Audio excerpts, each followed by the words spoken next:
नवनाथ वाघमारे या ओबीसी समाजाचे नेतृत्व करणाऱ्या व्यक्तीने मराठा समाजाच्या भावना दुखावतील असे वादग्रस्त वक्तव्य केले असून या वक्तव्यामुळे सकल मराठा समाजाच्या भावना दुखावल्या गेल्या आहेत।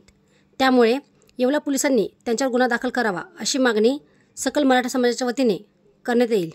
तसेच गुन्हा दाखल न केल्यास तीव्र आंदोलन छेडण्यात येईल असा इशारा सकल मराठा समाजाच्या वतीने देण्यात आला आहे। या मागणीचे निवेदन येवला शहर व तालुका पोलिसांना देण्यात आले आहे। DS4 मराठी न्यूजसाठी दीपक सोनवणे, येवला। नवनाथ वाघमारे यांनी बीड येथील सभेच्या ठिकाणी मराठा समाज हा निजामाच्या पोटचा आहे असा अपशब्द या ठिकाणी वापरला। त्यामुळे सकल मराठा समाज येवला व लासलगाव यांच्या वतीनं या ठिकाणी येवला पोलीस स्टेशनला गुन्हा दाखल करण्यासाठी आम्ही या ठिकाणी अर्ज केला आहे व लवकरात लवकर त्यांच्यावरती कारवाई होऊन गुन्हा दाखल व्हावा अशी मागणी सकल मराठा समाज येवला व लासलगावच्या वतीनं आम्ही केलेली आहे।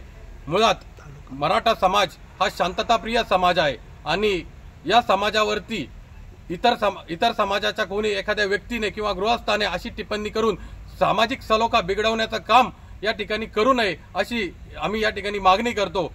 70 वर्षापासून ज्या समाजावर सातत्याने अन्याय होत आहे आणि तो समाज या ठिकाणी संविधानाच्या पद्धतीने लढा देत आहे आणि अशा मराठा समाजावरती श्री नवनाथ वाघमारे यांनी कुठेतरी वादग्रस्त विधान करून या ठिकाणी समाजामध्ये तीड निर्माण होईल अशी भूमिका आपल्या भाषणामध्ये या ठिकाणी मांडली।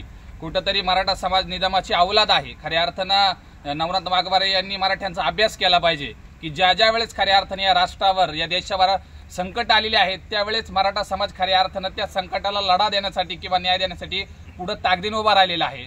वाघमारेला खऱ्या अर्थानं आपल्या कुठेतरी बागची बाजू सांभाळली पाहिजे। हे गोष्टी न करता मराठा समाजावर असं अपद्रव पद्धतीचा अपशब्द वापरून मराठा समाजावर अशा पद्धतीनं या पद्धतीने भाषा वापरून कुठेतरी चुकीचं आहे। म्हणून करता लासलगाव येवला परिसराच्या वतीने किंवा समाज बांधवांच्या वतीनं येवला तालुक्याचं जे काही ग्रामीण पोलीस स्टेशन आहे त्यामध्ये गुन्हा दाखल करण्यासाठी ताकदीनं मराठा समाज या ठिकाणी आलेला आहे। याची जर पोलीस स्टेशनने दखल घेतली नाही, गुन्हा दाखल जर झाला नाही तर याच्यापेक्षा ताकदीनं या ठिकाणी मराठा समाज रस्त्यावर उतरेल याची नोंद या ठिकाणी शासनाने घ्यायची।